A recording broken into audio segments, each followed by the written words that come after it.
Hello everyone. In today's session we will discuss sexual reproduction in humans. I divided this session into two parts. In the first part we will discuss the general characteristic of a sexual reproducing human in term of male and female, the transformation, the changes the body undergo during that phase or during attaining the sexual maturity. In the second part, we will discuss the both the male reproductive system as well as the female reproductive system in depth. So first here we will start with the general characteristics. Okay. So what is the first point? It reproduces sexually. Okay. So when I say or when we hear something like it reproduces sexually, it definitely mean कि there will be a two type of gametes. One will be of male and another will be of female, and both these gamete will fuse, and that is fertilization. And after fertilization there will be a zygote formation takes place. There will be, and also that zygote will further develop into an embryo by repeated mitotic division. Okay. And also that embryo will transform into a newborn baby with further growth. Okay, so that is the raw flowchart of a sexually reproducing organism.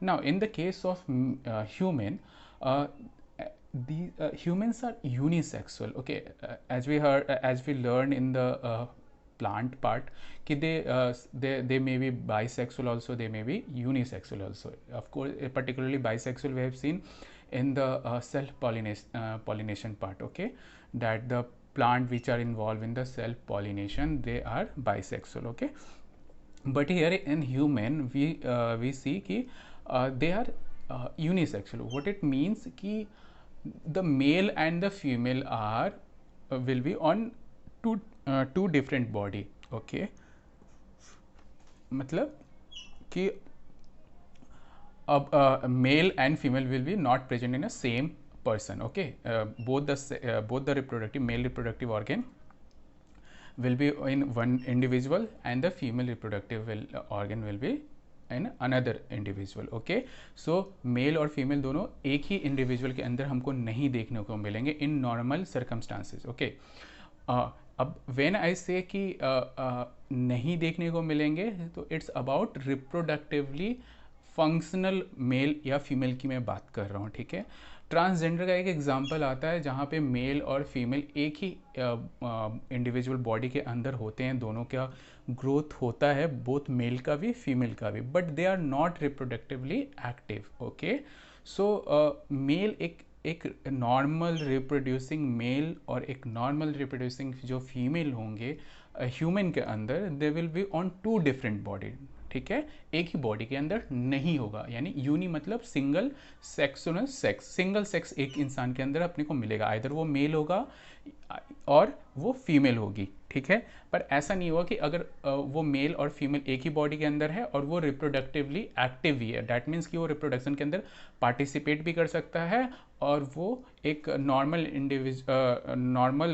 Newborn baby की तरफ उसका participation भी हो सकता है. ऐसा नहीं होगा. अगर एक बॉडी के अंदर बोथ मेल और फीमेल अगर मिल रहे हैं तो डैट डजंट मीन कि वो रिप्रोडक्टिवली एक्टिव हैं और वो किसी तरह का कंट्रीब्यूशन रिप्रोडक्शन में कर पाएंगे. ठीक है, सो फॉर रिप्रोडक्शन और नॉर्मल रिप्रोडक्टिव प्रोसेस होने के लिए ह्यूमन के अंदर एक बॉडी में आइदर सेक्सेस से इन्वॉल्व होंगे, या तो मेल होगा या तो फीमेल होगा, हो ना, यूनिसेक्सुअल सिंगल सेक्स हो गए, सिंगल रिप्रोडक्टिव ऑर्गन मिलेगा, आइदर मेल टाइप और फीमेल टाइप. ठीक है, अब इसकी वजह से क्या होता है कि सेक्सुअल डायमॉर्फिज्म हमको देखने को मिलता है. मतलब सेक्सुअली हम दो डिफरेंट फिजियोलॉजी मॉर्फोलॉजी हमारे सामने मिलती है.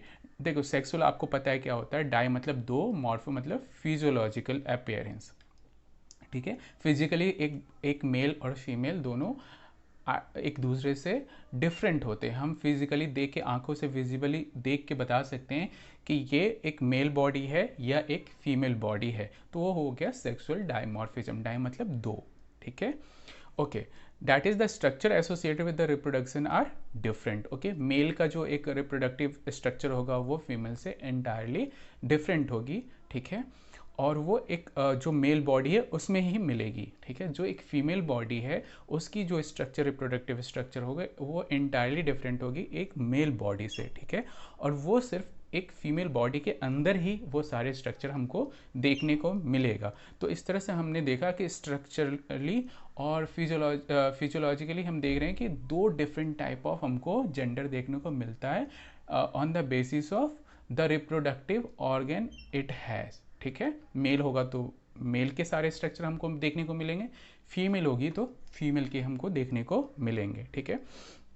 अगेन अब with the male reproductive organ और फीमेल रिप्रोडक्टिव सिस्टम की अपन बात कर रहे हैं अभी, तो अपन देख लेते हैं कि बेसिकली एक मेल रिप्रोडक्टिव सिस्टम और फीमेल रिप्रोडक्टिव सिस्टम के अंदर क्या क्या होते हैं, क्या क्या इंक्लूडेड हैं, कौन कौन से पार्ट आ रहे हैं, ठीक है।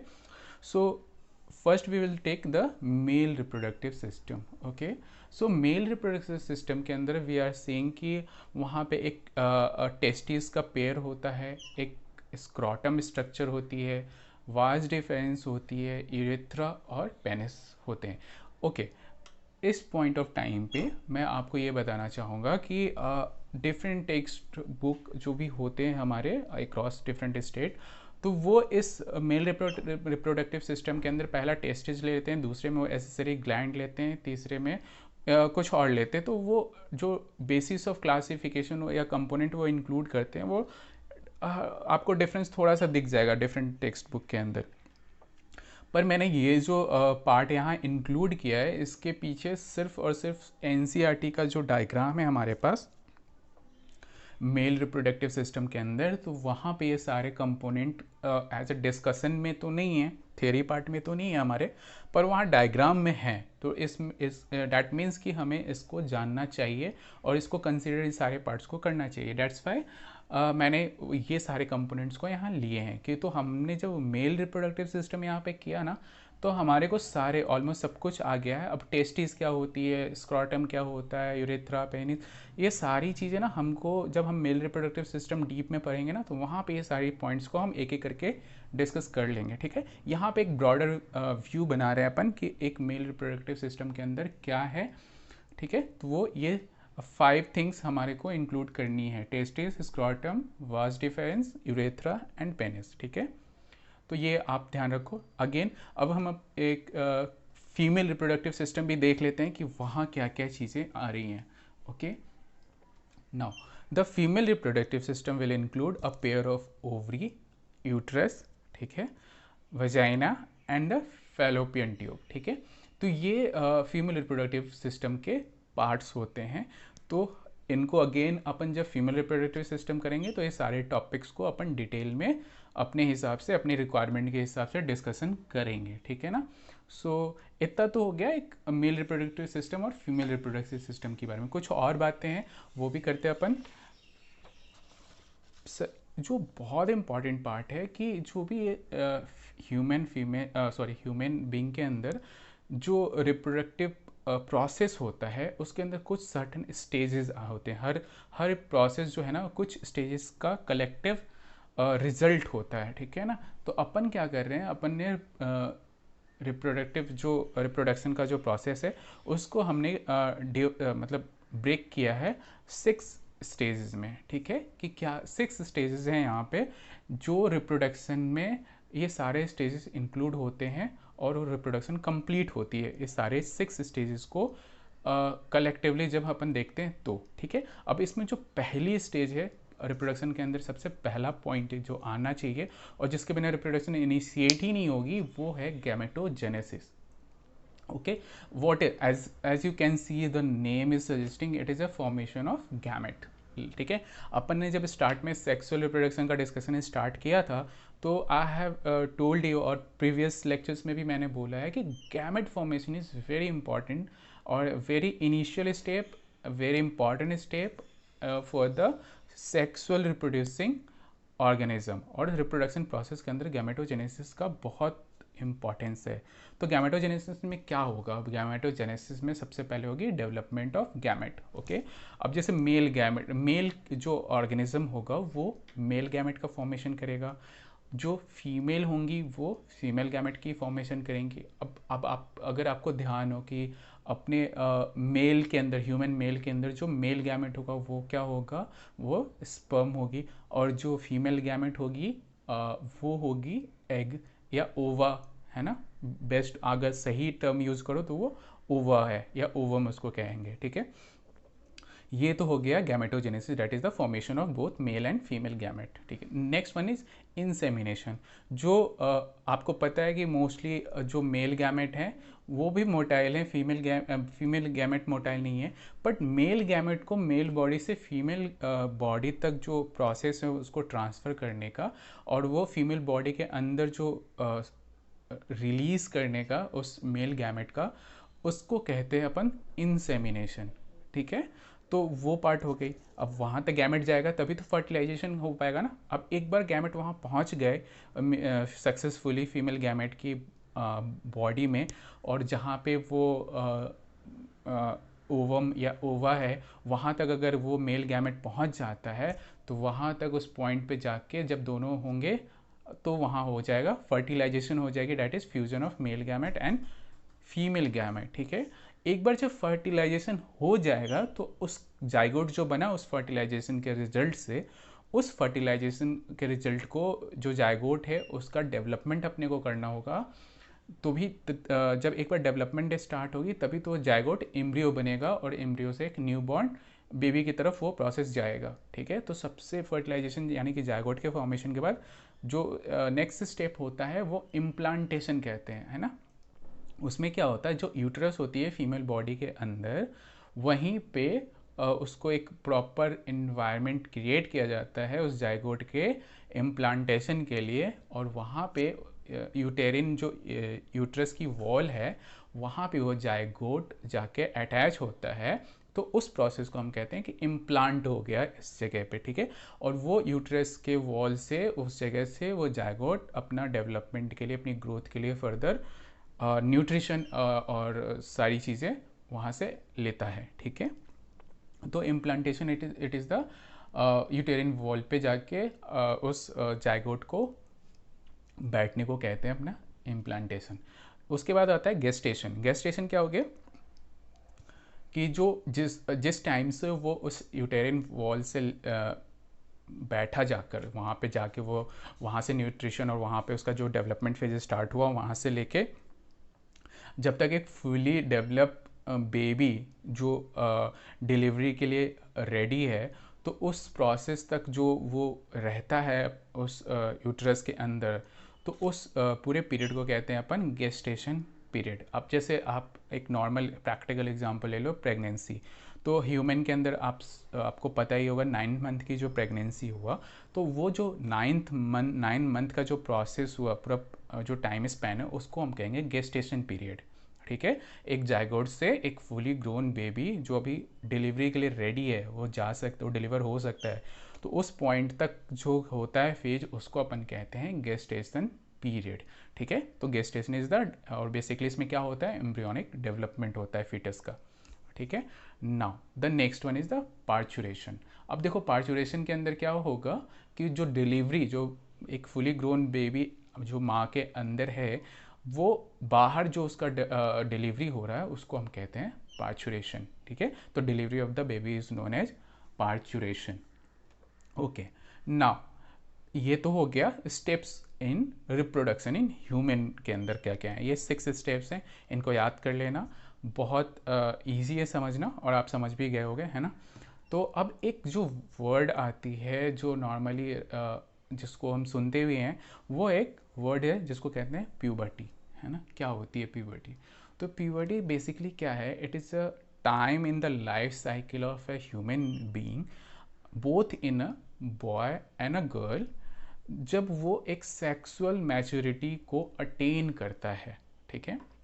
क्या हुआ इसका मतलब कि एक मेल, नहीं सॉरी नॉट मेल, एक बॉय और एक गर्ल अपने लाइफ टाइम के अंदर जब वो सेक्सुअली मैच्योर हो जाता है, यानी कि वो उस मैच्योरिटी के बाद, वो सेक्सुअल मैच्योरिटी के बाद वो रिप्रोडक्शन के अंदर पार्टिसिपेट कर सकता है, तो उस जो मैच्योरिटी का टाइम पीरियड होता है उस बॉय या गर्ल के लाइफ साइकिल में, उसको हम प्यूबर्टी कहते हैं।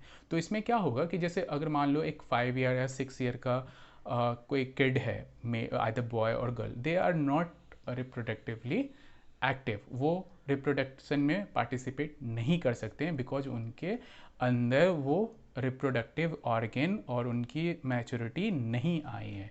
तो वो जब आती है, जिस फेज़ में वो चीज़ें मैच्योरिटी आती है, उस फेज़ को हम प्यूबर्टी कहते हैं, ठीक है, जिसमें रिप्रोडक्टिव टिश्यू जो उसके अंदर हैं वो मैच्योर होते हैं और वो अपने आप को डेवलप करते हैं ताकि वो अगर रिप्रोडक्शन में पार्टिसिपेट वो अपने आप को डेवलप करते हैं सो डैट वो रिप्रोडक्शन में पार्टिसिपेट कर सके। ठीक है, आई होप प्यूबर्टी क्लियर होगी। It is a time in life when a boy और girls become sexually mature, that is reproductive tissue उसकी मैच्योर होती है, ठीक है ना। तो ये होता है प्यूबर्टी। अब ये होता कब है, किस टाइम पे होता है, क्या अक्रॉस टाइम अगर कोई बंदा 80 ईयर्स, अगर मान लो कोई 80 ईयर्स की किसी की लाइफ स्पैन है, मान लो मेल और फीमेल दोनों में से किसी की भी हम लेते हैं, तो क्या वो पूरे लाइफ साइकिल के अंदर उसके अंदर ये सेक्सुअल मैच्योरिटी आती है, क्या वो प्यूबर्टी का फेज उसको पूरे क्रॉस लाइफ साइकिल मिलता है? तो नहीं, ये एक रेंज है एज का जिसके बीच में ही मिलती है। किसी के लिए 1 साल पहले हो सकता है, किसी के लिए 1 साल बाद हो सकता है, बट एक पर्टिकुलर नंबर नहीं है। ये हम नहीं कह सकते कि इस एज से लेकर इसी एज, हाँ 1-2 साल ऊपर नीचे हो सकता है डिपेंडिंग अपॉन इंडिविजुअल ऑर्गेनिज्म, है ना। तो वो एज क्या होगी जब उसको प्यूबर्टी होगी? तो प्यूबर्टी होने के लिए सबसे मेल के अंदर अपन देखो तो 10 to 14 ईयर्स का हम रेंज मान के चलते हैं। और ये डाटा ना बुक्स टू बुक्स, आपका कोई बुक्स आपको 11 to 13 भी कह सकती है, कोई 10 to 12 भी कह सकती है। तो मैंने एक ब्रॉडर रेंज लिया है और ये रेंज गलत नहीं है, this is totally right. Okay, तो जो मेल होते हैं उसके अंदर 10 to 14 ईयर्स की आती है प्यूबर्टी का फेज़, और जो फीमेल होते हैं उनके अंदर 12 to 16 ईयर्स का प्यूबर्टी का फेज आ सकता है, इस एज ग्रुप में आता है। ठीक है, एक चीज़ और, जब प्यूबर्टी होती है, जब प्यूबर्टी स्टार्ट होती है, तो उस फेज़ में आप देखोगे 2 से 3 साल का जब वो फेज़ स्टार्ट हो जाता है, तो आपको ना उस पर्टिकुलर बॉय और गर्ल के अंदर, उस इंडिविजुअल के अंदर फिजिकल चेंजेस देखने को मिलते हैं, ठीक है, both in male and in female. तो एक जो नॉर्मल बॉय है 6 साल का, सॉरी मान लो कि बॉय के केस में मैं ले रहा हूँ 8 और 9 ईयर का, अगर कोई बॉय है उसके अंदर का जो चेंजेस है, वो बच्चा जब 11-12 क्रॉस कर रहा होता है तो आप देखोगे कि उसके अंदर कुछ चेंजेस आ रहे हैं फिजिकली, ठीक है।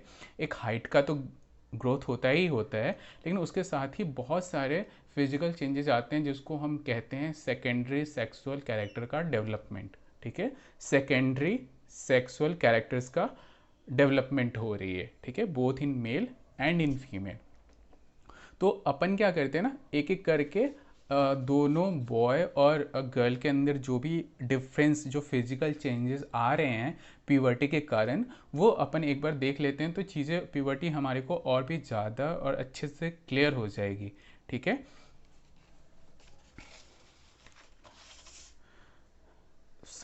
सबसे पहले अपन ने किया गर्ल्स के अंदर, गर्ल्स जब प्यूबर्टी फेज में होती हैं तो उनके अंदर क्या क्या फिजिकल डेवलपमेंट या चेंजेस आ सकते हैं, है ना। तो जो गर्ल्स के अंदर जो सबसे पहला और चेंजेस आता है वो उनके ब्रेस्ट का डेवलपमेंट स्टार्ट होता है, ठीक है।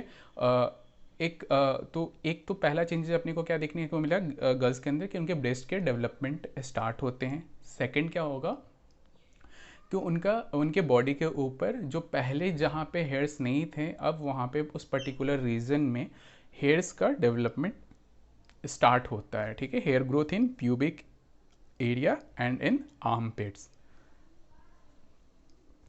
थर्ड चेंजेस जो होते हैं गर्ल्स के अंदर ड्यूरिंग प्यूबर्टी फेज कि उनका मेंस्ट्रुअल साइकिल स्टार्ट हो जाता है, ठीक है। मेंस्ट्रुअल साइकिल इसके बारे में अपन डिटेल में पढ़ेंगे जब अपना फीमेल रिप्रोडक्टिव सिस्टम चल रहा होगा, तो ठीक है। तो मेंस्ट्रुअल साइकिल स्टार्ट हो जाती है। नेक्स्ट जो चेंजेस जो हमको फिजिकली ऑब्जर्वेबल होता है वो होता है कि उनकी वाइडनिंग ऑफ पेल्विस और हिप रीजन का जो एरिया है वो वाइडर हो जाएगा पहले के रेस्पेक्ट में, रिलेटिव टू पहले के रेस्पेक्ट में, ठीक है। तो these are the four development basically जो फिजिकल चेंजेस एक गर्ल के प्यूबर्टी फेज में आती है। Now we will discuss the changes, physical changes जो एक बॉय के प्यूबर्टी फेज में आती है ना। तो सबसे पहला जो बॉयज़ के अंदर अपने को बहुत ही ईजिली ये देखने को फीचर मिल जाता है कि उनकी जो वॉइस होती है ना बहुत ज़्यादा पहले से चेंज होके बहुत ही डीप हो जाती है, डीपर फॉर्म। तो डीपनिंग ऑफ वॉइस हो जाएगा एक, ठीक है। उनका जो शोल्डर एरिया है वो थोड़ा वाइड हो जाता है, ठीक है, वाइडनिंग ऑफ शोल्डर्स। और थर्ड उनके पैचेस में थोड़े थोड़े से बियर्ड और मोस्टेज भी, बियर्ड और मोस्टेज भी दोनों का आना स्टार्ट हो जाता है, that is appearance of beard and moustache, ठीक है। अगेन बॉयज़ के अंदर भी ग्रोथ होता है किसका, हेयर का, कहाँ पे, आर्मपिट में और प्यूबिक एरिया में, ठीक है। और नेक्स्ट वन इज द उनके और सेक्स ऑर्गन के रिगार्डिंग है, डैट इज उनका enlargement of external genital organ that is penis. तो पेनिस के अंदर ना उनके अंदर इनलार्जमेंट होना स्टार्ट होता है। तो ये सारे जो फिजिकल चेंजेस हैं ये बॉयज़ के अंदर होती हैं। ये 5 हमने फिजिकल चेंजेस देखे हैं जो प्यूबर्टी के टाइम पे होता है। और बॉय के अंदर प्यूबर्टी कब होगा, ऑलमोस्ट 10 to 14 ईयर्स तक, ठीक है।